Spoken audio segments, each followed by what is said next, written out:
Hey, everybody, I don't know about you, but as you've watched out over the world, the war in Russia and Ukraine is not just isolated to Eastern Europe. It's spread all over the world, and you can see it in market instabilities. You can see it here. People who do not think that that war is affecting you, all you got to do is look at gas prices. You look at your food prices. You see the global change that has happened. But you know something that's also affected investments as well. And I've said all along, legacy precious metals is your navigator. They're the ones that see you through to get to the next level. The good news about this is even with market volatility, market instability, you've got options. And gold prices are rising as investors turn to gold. And gold presents a hedge against this inflation and that protects you against the weakening dollar, which we are seeing. Legacy Precious Metals is the only company I trust to deal with gold and silver and the other precious metals. You need this investment. You need this as part of your portfolio to keep you buffered from what we're seeing in the world, war and volatility in the market. This is where you need to be. Call Legacy Precious Metals today. Be proactive about this. Get on board with it. Call them at 866-528-1903, 866-528-1903, or you can download their free investor's guide at legacypminvestments.com. legacypminvestments.com, your navigator in a volatile world of investments. Do you want to listen to a podcast? By who? Georgia GOP Congressman Doug Collins. How is it? The greatest thing I have ever heard in my whole life. I could not believe my ears. In this house, wherever the rules are disregarded, chaos and mob rule. It has been said today, where is bravery? I'll tell you where bravery is found and courage is found. It's found in this minority who has lived through the last year of nothing but rules being broken, people being put down, questions not being answered, and this majority say, be damned with anything else. We're going to impeach and do whatever we want to do. Why? Because we won an election. I guarantee you, one day you'll be back in the minority and it ain't gonna be that fun. Hey everybody, welcome back to the podcast. Before we get to the interview today, which is going to be a good one, if you ever wondered about the economics, you wondered about unemployment, you've wondered about how we do the job market, why people go to work, why people don't go to work, today's going to be a great episode. We're going to get to it in just a few minutes. The new labor commissioner, elected labor commissioner in the state of Georgia, Bruce Thompson, is going to be with us here in just a minute. But I want to catch up on a few things. Look, I mean, we're in the middle of the week. The first week of the playoffs is over, the football playoffs. It was a pretty amazing weekend when you look at some of the comebacks. I mean, things that you thought you would never see in playoff football. Number one, 4 misses in a point after attempts by a single kicker in a single game. And they still kicked it, which was what was amazing to me.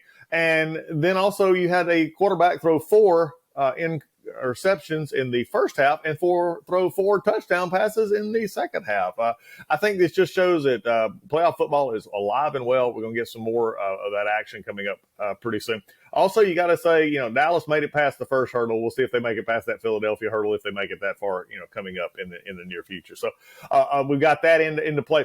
But also some other things coming up since last time we talked. The Biden document scandal just continues to get worse for the Biden administration. And here's some real interesting, developments. And everybody tries to say that the Democrats are coming out saying these are different. The Trump and the Biden are different. Well, no matter what you say there, the problem is it's no longer a talking point for the Biden administration. They can no longer, so this is just a Trump problem and not their problem. They have a problem too. But some big differences have been occurring more and more. And that is, number one, at the time these documents were there, Joe Biden was not president. He had no declassification authority. There was the finding of this. National Archives didn't know they were there. I mean, there's just so many different things here. And no matter what, is coming about with Trump and whether he should have been negotiating, shouldn't have been negotiating, again, irrelevant calls here. The way the FBI handled that situation with the Trump documents, and now with the way we're seeing the FBI, even with a special counsel, seemingly handle the Biden issue, I think is leaving a lot of people out there continuing to confirm, that discussion that there's 2 sets of justice standards out there. There's 2 sets. There's one for those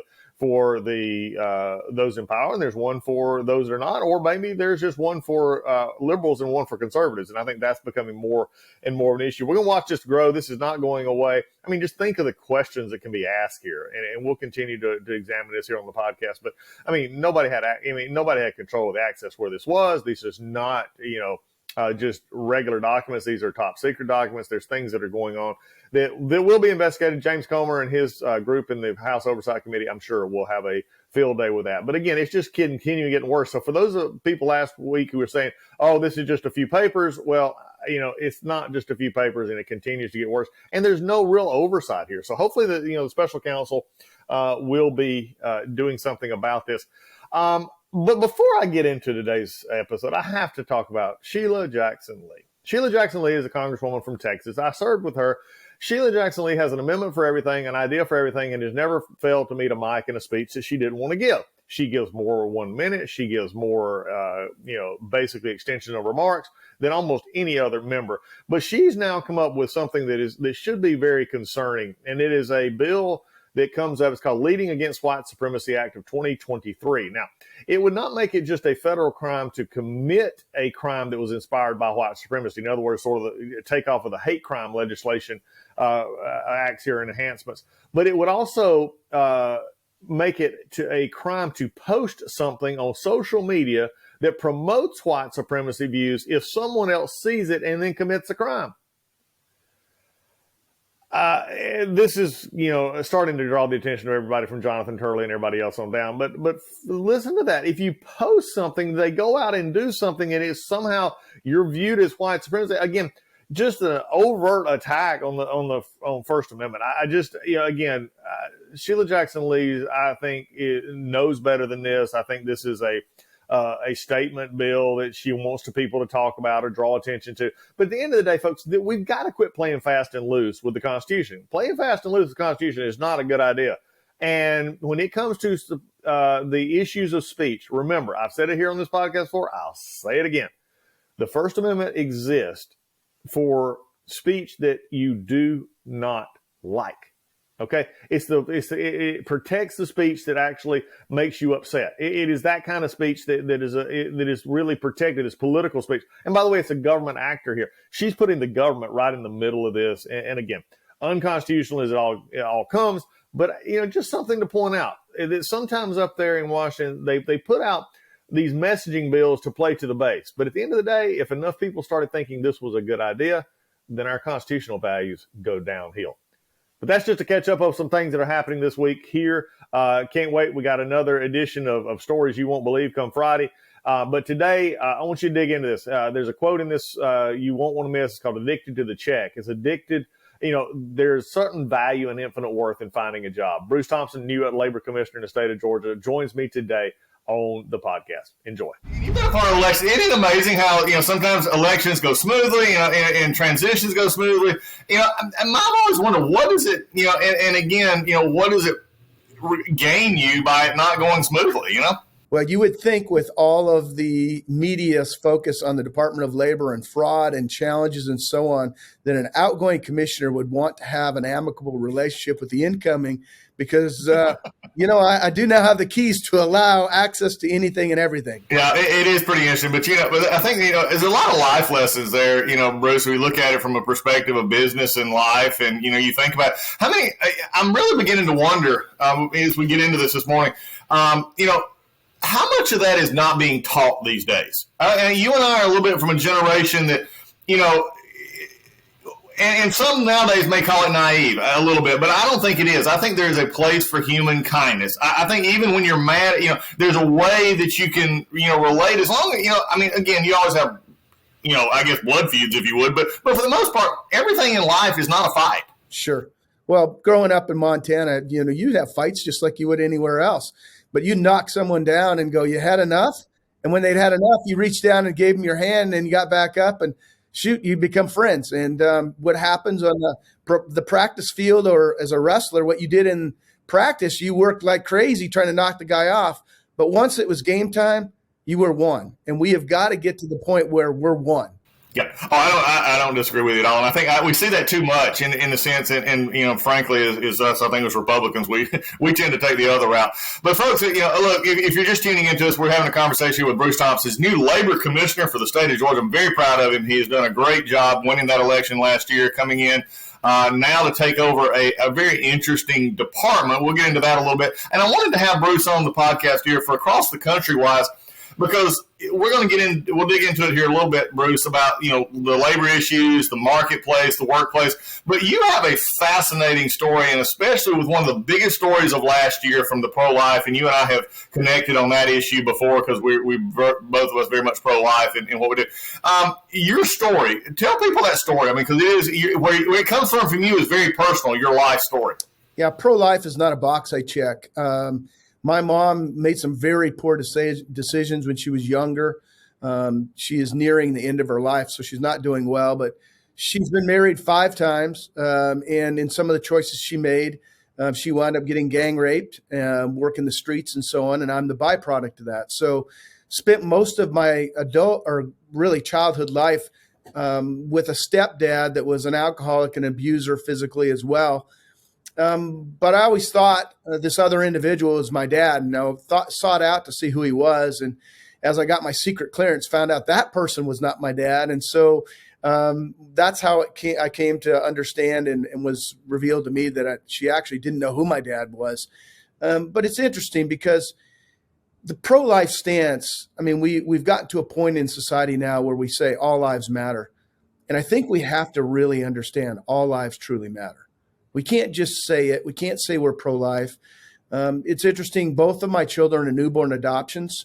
Many people have heard Faith sing. She got the chance to sing the national anthem for Trump and Pence and had a couple of songs. And she went to college over at Samford University in Birmingham and works as a co-worship leader over at that church as well as in the executive level at Lifetime Fitness. So she's graduated, does very well.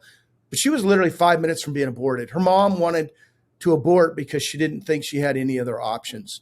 And God allowed us to intervene and bring her into our home out of another state and care for her and then care for her Faith, who was born. And then Max was our alcohol syndrome drug baby that has a little bit of Asperger's, and the same thing. They didn't think he would be, quote, productive in society, but fortunately the parents couldn't bring themselves to abort. And they were looking for an opportunity to give that child to someone. Max got the presidential award over at Riverside Military, or now called Riverside Prep School. He's an honor student. Is he a little different? He's a little different, but I will tell you that my kids, and I'll show you real quick as we look at this, but my kids they're just the all-American kids. And so if you look at those two right there, you can see. There they are. There they are, Max and Faith. So we're pro-life because it matters. And Doug, I believe that when we live what God has called us to do, people are different places in their life. They come from different backgrounds. But the truth of the matter is, if you'll just give the Lord an opportunity, you never know what he'll do with you. And here I sit leading a constitutional office in the state of Georgia, because for once in my life, I actually listened. Yeah, I think that's a whole story. We could probably go down together on that listening part. It's interesting you should mention the Riverside Military Academy. I'm a Gainesville boy, grew up and born and raised in Gainesville, been in the Air Force now for 20 plus years. But the interesting part is it's always been Riverside Military Academy. They used to go back and forth between Florida and Gainesville. And now they have stayed, for the last 30 years, I guess it's almost stayed completely in Gainesville. But great school out there, a free plug for them, Riverside Prep Academy, I think they've called it now. But wonderful program. I mean, a very high motivated, high academic program, for folks. It's cool to see him. Again, and I take off of that because as you well know, Jordan, my daughter, has spina bifida, and it's, we battle through the, how do you overcome a physical disability and with some, slowness and stuff like that. How do you deal with that? And the world is hopefully coming around to the fact that there is different levels, but everyone has potential. Everyone can do something. God is an amazing God. He gifts us with things that, quote, normal people may not have, but he's gifted them. I mean, the empathy out of my daughter and your kids, it's just things that I envy. I mean, in a sense, I'd love to have. Mm-hmm. Yeah. And again, as Republicans, that's what we should emulate. And doggone it, as a party that is supposed to be engaging and supposed to really have a core principles in our life, sometimes we miss that. And listen, I'm honored to have the privilege to be able to do this. We're going into an agency right now has been neglected. The people have been neglected. The agency's been neglected. Shoot, even the building has been neglected. I mean, we're finding rooms that stuff have been ripped off the walls. But that gives us an opportunity to go in with grace. And because of where we come from, because of what you and I as dads have seen by raising children, hopefully it gives us the patience to be able to not only motivate, but also be able to dig in ourselves and be able to get that to a point where people can be proud again of who they are, what they do, and understand they matter. Yeah, and you're a different, I think, character. And as far as coming back from your background, you didn't just grow up in the last few years. All I wanted to do is work in government, be in government, and now run a God's I want people to understand, because I think this is important out there, is getting involved in the local level, getting involved in the state level, and doing whatever, you said, listening to God, it tells you to. Talk to us about how you started at a young age selling milk. I mean, there's a lot for everybody. Give us your sort of background as we then prepare to talk about this labor, department, labor commissioner job and everything else. Yeah, Doug, it's interesting because people ask me, they said, do you have any brothers and sisters? I said, we were so dysfunctional. I didn't have halves. I had quarters. But my older half brother, it was his job on the farm. We grew up in Montana, rural Montana. About what part of Montana, Bruce? Between Great Falls and Havre. It's a little town called Big Sandy. And for your listeners, there's a couple of important factors of a town of 600-700. Number one is I was a running back, and my quarterback was Jeff Ament that started Pearl Jam. So a shout out to Jeff out there. If anybody's Pearl listening. Jam in the house. There we go. Yep, Jeff. I had another friend. His name's Robin Williams, Colonel Williams. He is the one that was the architect for the Pentagon for cybersecurity security. So he did the structure that we follow in the United States for cybersecurity. And then we had another individual that we tend to banter with a little bit, but that is U.S. Senator John Tester. We all grew up in the same school, same town, knew each other. But you grew up working hard, but you may disagree, but you learn to get together. When it's 30 below zero, nobody cares what your denomination is or what your political affiliation is. But my older brother's job was to milk the cow, and I was to slop the hogs. He was 7 years older than I was. So I'd have been between 10 and 11 years old, and he was pouring it out all the time because we had so much milk. And I thought, we should do something with that. So I asked him, I said, can I have the milk? And he said, as long as you pasteurize the jars, because that was a dirty job. You had to boil them and clean them and so on. And I thought, well, shoot, why not? So I started selling milk to the bus drivers for $1 a gallon. And, I didn't know what a union was or labor strike or anything. And he said, man, this seems unfair. I need some of that money. And I said, no way, man, we made a deal. So he started pouring the milk out before he brought it up to the house. And I said, dude, you're pouring out what I'm selling. And he said, cut me in on the profits or I'm going to keep pouring it out. And so I had to pay him $0.25 of my dollar to make sure he wouldn't pour out the milk. But it was still a good deal. I went to school on a wrestling scholarship, broke my kneecap. That ended that for Montana State Northern. Went into the Army National Guard and went through tank command school and then returned home. There were no jobs. So got on my motorcycle, rode nonstop out to California and went to work. And as an apprentice electrician, and about 7 months into it, they asked me, I guess they identified me as a hard worker, if I'd be willing to relocate to South Florida at a plant. I was 22 years old. I'd never been to South Florida. There was no Google or Yahoo, but there was this magazine said it was cheaper to live there, and I was keeping the same pay. So I piled everything in my truck, tarped it off, and I put a trailer behind for my motorcycle and headed south and wound up down there, and I lasted a week because they went through a strike. They were breaking windshields, and they were keying cars, and I just couldn't live in that environment. That was my truck, and even though the company was willing to pay for it, that wasn't the point, Doug. It was mine, and I just couldn't work in that environment. So that led me to start another company where I was doing shopping center work, doing all of their tenant improvement work, and then went into the cover business and grew that company. And series of companies later, I started them and sold them, was headed back out west and stopped in Georgia and spent the night. Was supposed to report in 3 weeks to Boulder, Colorado, and it was snowing. It was below zero, and it kept snowing. It was nice here, so I stayed. And went up through the Home Depot ranks in management while I started some other companies. And then, honestly, I started some insurance companies up in North Georgia. And somebody said, you need to join the Chamber of Commerce. I honestly didn't realize what the Chamber of Commerce did, had never been a participant. And I went and joined because it was the thing to do, check the box. And before you know it, I was leading a group and then became one of their executive members on their board and was in line to become the chamber chairman for 2012. That really led me to what you're talking about, and that is somebody handed me a book. And it's a plug that I continue to praise, and we're bringing it into the Department of Labor. And the book is Lead for God's Sake. It's by Todd Gongler. And it says, you don't get to choose to be a leader because you are a leader. Someone is watching you. It might be one child, it might be one neighbor, it may be 1,200 employees. It could be hundreds of thousands of people like you, Doug. But the reality is we're influencing somebody. So just engage it. Exactly. Well, and I think that's so important these days. And we sort of started our conversation off today, Bruce, with, this discussion of people.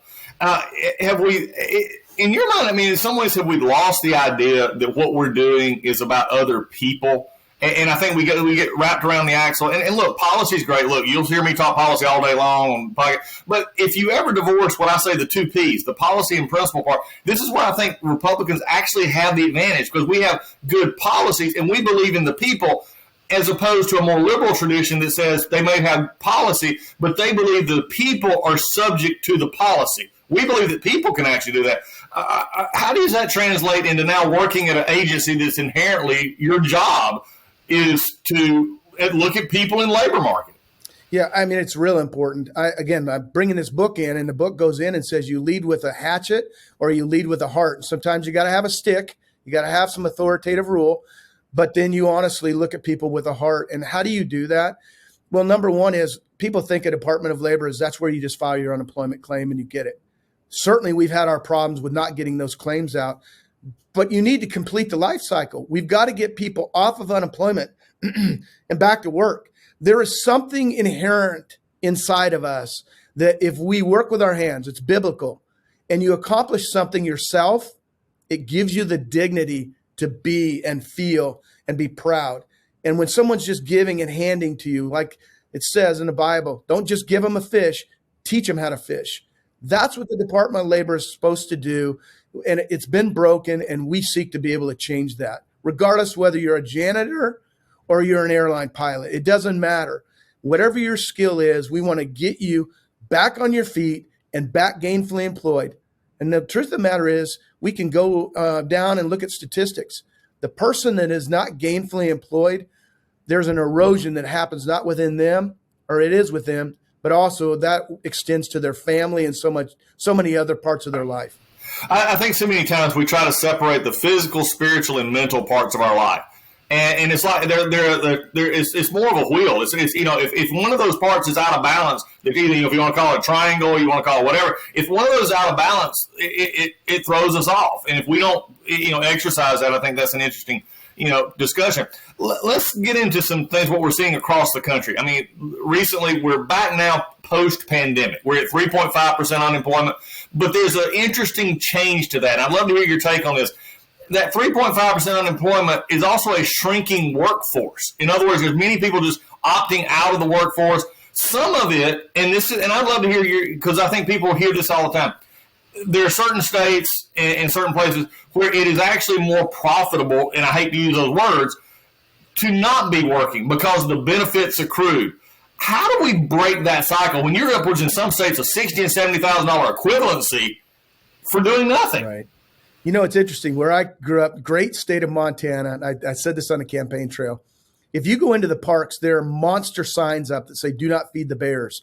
And people think the reason they say don't feed the bears is because the bears are somehow going to harm you or something. There's some truth to that.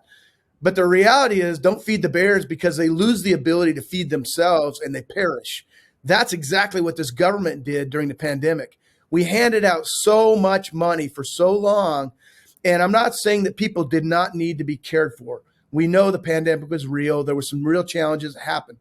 But we got them addicted to a check. And the great resignation became where people didn't want to come back to work. We see it in our state. We see it in other states. And we are going to have to make the tough decision. Frankly, even here at the Department of Labor, we eliminated or at least postponed the requirement to actually prove you were actually out looking for a job. And that's a challenge. And so we have got to take the tough stance to say, listen, you've got to get out and be a part of this society, a part of that wheel. You can't just be a recipient. There's another part to that as well. And I think maybe we could talk a little bit about that. And that is Georgia's the number one place in the country to do business.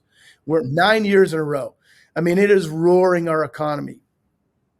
But we have to be very careful about that, because here's what's happening. In a lot of areas of the state, big companies are coming in, and we're grateful they're coming. So I don't want any of our listeners to think I'm not grateful for that. But hear me for a second. Our state was built on the backs of the people that were here, that were mom and pop businesses that grew to be maybe, just remember, Chick-fil-A started with one little restaurant. Yep, Dwarf House. That's right. And there are a lot of those businesses out there that are 300 people or less. And when large companies come in that are driven by stockholders, their requirement is get the people to work. And if they can't get it organically, they're going to start cherry picking or hiring away the team members of those companies. And we're already seeing that. You can afford in your budget to be able to pay, say, 60 grand a year, and they come in and they offer them at 80 and 90 and 100,000, and you can't blame them for leaving. And those companies will wind up perishing, and now you have a whole nother displacement of a workforce. Bruce, you've hit on something, and this is something, when I was in Congress, I represented the one of the largest. What most people don't realize is the 9th district up in my part of the world is the second largest farm gate district in the state of Georgia. We don't have the field work and field row crops of the South Georgia, but we have, poultry, cattle, and fruits, all this kind of thing. Anyway, large agricultural product. I had and this would be something I interested in our new labor commissioner talking about. I had one of our chicken plant operators, because poultry processing is huge. It's not sexy work, it's hard work. And they pay, but it's not, $80,000 sitting in an office doing nothing. He made this comment, and he was talking about the Chamber of Commerce earlier. He said, if I hear one more time that, and he named our Chamber of Commerce president, bringing another industry into town, he said, I'm going to scream. He said, I'm struggling, and how do we balance that now? Because we're becoming more of a high-tech, field. We're getting a lot of battery, we're getting a lot of EV, we're getting a lot of micro, the big companies, but yet we're still inherently an agricultural economy in Georgia. How are we going to balance that, Bruce? It's a trick. It's a real trick. The outgoing commissioner had an initiative where he was actually moving one of the very significant responsibilities of the Department of Labor over to the Technical College of Georgia, and that is Wagner Pizer, which works with the workforce development. I frankly think it was a mistake. I'm fighting that, trying to make sure we can retain it, not just because of the resources, but you have a huge disconnect when you take someone unemployed and then you're going to send them to a technical college. There are a lot of individuals that cannot take the time to go. They need to work now. Right. We need on-the-job training now. And honestly, the academic approach to that, I don't believe is going to work. The technical colleges do a fantastic job taking young people and introducing them to trades. And I'm a firm believer. My college wrestler used to say this: pick what you do and do it well. That's why I was terrible at writing time, but I was really good at takedown, became a takedown specialist. And sometimes we try to become jack of all trades and master of none. And I think that we have got to make sure we focus on the importance of what we're supposed to be doing. If we don't, we're going to be very dysfunctional in our approach to this, and the whole thing will collapse. I think the other thing we've got to do is we've got to get our high schools engaged in this at a younger age. Doug, we go in with career counselors and start talking to people when they're 16, 17, 18. Do you want to go to a university? Do you want to do this? You know what? Those kids are making decisions at 10 and 11 now. You need to get their attention at 10 and 11 and 12 and say, listen, Johnny, you're important. And I realize you may come from the same background I did. But do you realize if you'll listen to us for a second, we can have you graduate college or high school, and whether you pursue college or tech school, you can have certifications where you can be making 80 grand out of high school. I mean, take my son. Max is at Riverside, right? I love that school. Stas is doing a fantastic job over there. But he's already working on his second certificate in cybersecurity. When he gets that certificate, he qualifies for 60 grand a year. Now, I want him to go, he's going into, he's at least going to be National Guard, which means he's going to go to college. not because I think that is the path that he has to do to be successful, but I want him to be able to accomplish that. And we've got to get into these schools and strip away the things that aren't important and empower those kids that things that are important. How do we, I mean, this is something, and I've been, one of the things that I was privileged to do when I traveled the country as a congressman and also in the state of Georgia, I've been to Mississippi, Michigan, Ohio, out in Washington State and other places, and where there is this much more moving back, if you would, to what you were talking about, in the sense of technical skills, plumbers, electricians, construction, that make really, really good money. The old joke is I was talking to my plumber the other day and asking what he used to do. He said, well, I used to be a brain surgeon. I just make more money plumbing. But how do we now? I remember when I was in school, I don't know about for you out in Montana, by the way, Great Falls area, Shelby, beautiful part of the world. If you ever have a chance to go out there, I love that area. But we had a class in which they would take us out and we would go and experience companies. We would tour plants. I was in 8th, 9th grade, and we go see these plants. And now, because how many times do you hear a kid, I don't want to work in manufacturing, and they never have been to a plant. They think of it in the older terms of dirty, nasty, hard. And these are a lot of automation. There's a lot of CAD CAM. There's a lot of stuff out there. How do we begin to maybe partner with the Department of Education to start inputting that back in a little bit? I will tell you one of the things that has been our demise, and that is technology. I love technology. I've got software companies and so on. But technology cannot – I have this saying, and it's been in my companies as well as here in the Department of Labor. Let's stop being transactional and become more relational.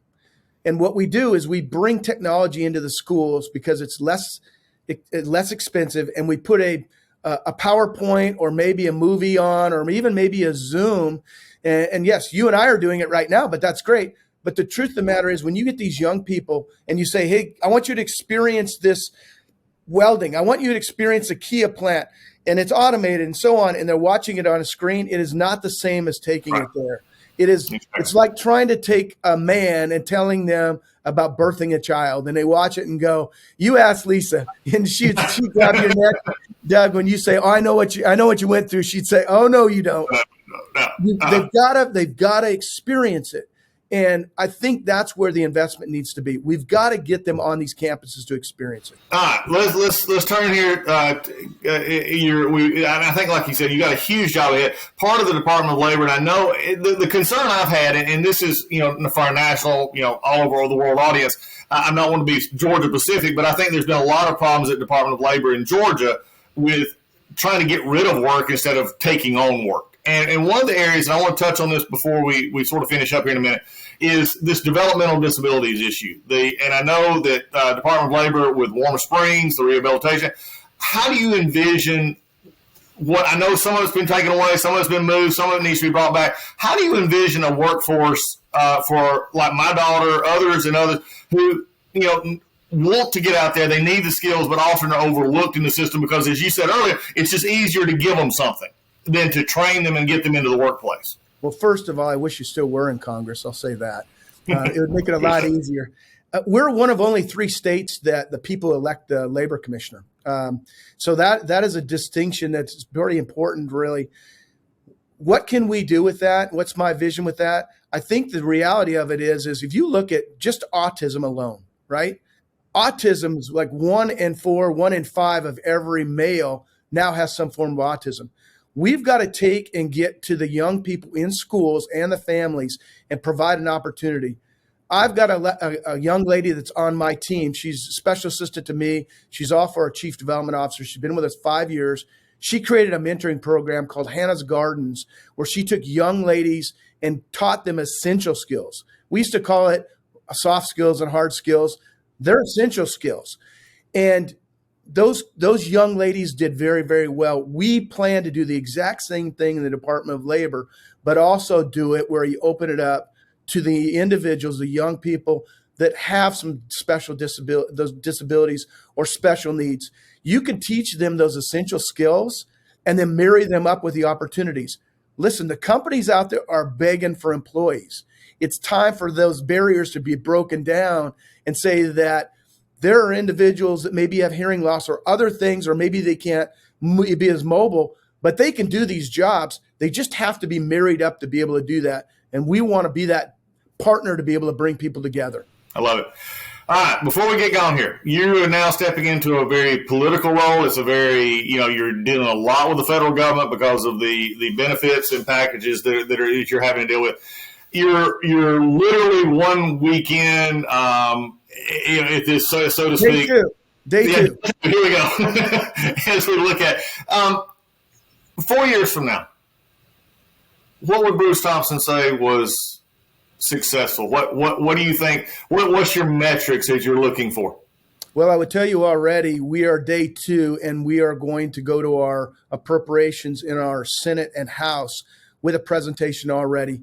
There's 100 and some thousand people backlogged the Department of Labor on appeals right now. And we have a plan already that we have already put in motion, my team, that we believe we can have those caught up in 6 months. And that is taking an aggressive business approach to identifying the problems, formulating a solution, and executing. So in 4 years, I hope it's in 2, we're going to modernize this agency. We're already looking at a lift and shift, getting our UI programs off premise, get them up in the cloud so they can be modernized, and then getting in a consortium, we can reduce the cost for the next crisis. I want to modernize this agency so that number one is we can be more efficient, but number 2 is we can mitigate any risk. If we can do that, then I've accomplished what I can do, which is all that we have right now. If I can bring back that workforce development, GVRA and the others, and we can make this an agency that actually can be a full circle and be able to accomplish what we're trying to do, great. If not, we're going to move on to the next thing, go tackle another problem. I put together a pretty aggressive team that I think you're going to appreciate this. I just hired a former federal prosecutor that's joining my team next week, and her job is to go in and find out if there was fraud, get to the bottom of it, let's get after it and prosecute it. If there wasn't fraud, let's get this cloud off of the Department of Labor so we can go to work. I mean, I think that's a great thing. Folks, you're going to be hearing a lot more of Bruce Thompson, especially what we're doing here in a state that is great for business. But like everywhere else, we have that groups that are not employed, unemployed, going through transitions. This is what Bruce and his team are going to be working on. Bruce, I mean, we're starting off the year great. Another Dog's national title. We got a great team. Yes. You're at work. And now that you have the keys to the building, I know you're going to make a difference. Bruce, thanks for everything you're doing. Doug, thanks so much, and I can't wait to see what God does with you. Amen. Well, we're gonna have some fun doing it. I can't wait. When I'm back and we have a chance, I want to come down and maybe have lunch with you and you show me what's going on. I'd love to see it inside the building. Anytime, my friend. Thank you. Hey folks, MyPillow is excited to bring to you their biggest bedding sale ever. For a limited time, you're going to get the Giza Dream bed sheets for as low as $29.98, a set of pillowcases for only $9.98, and rejuvenate your bed with a MyPillow mattress topper for as low as $99.99. $99.99. Get a mattress pillow topper. Look, they come in all sizes. They got all kinds of stuff, blankets. They've got duvets. They got quilts. They got comforters. They got body pillows. They got bolster pillows. They got all at big discounts. And also, they're extending their money-back guarantee for Christmas until March 1, 2023, making them the perfect gift for your friends, your family, and for everyone you know. Folks, and just from a personal note here, I have the Giza Dream Sheets. They're on my bed right now. I slept on them last night. Some of the best sheets that we and Lisa and I have ever owned. They are worth, I mean, at this price, they're a steal. My wife and I have bought bed sheets, linens at much higher cost. It's supposedly much higher quality. These from MyPillow are at the highest of quality, and at a price like this, you can't beat it. So go now to MyPillow.com, use promo code Collins, COLLINS, or call 1-800-986-3994, and you'll get huge discounts on all the MyPillow bedding products, including the Giza Dream bed sheets for as low as $29.98, and get all your shopping done while qualities last. And remember, put in that promo code Collins for these discounts.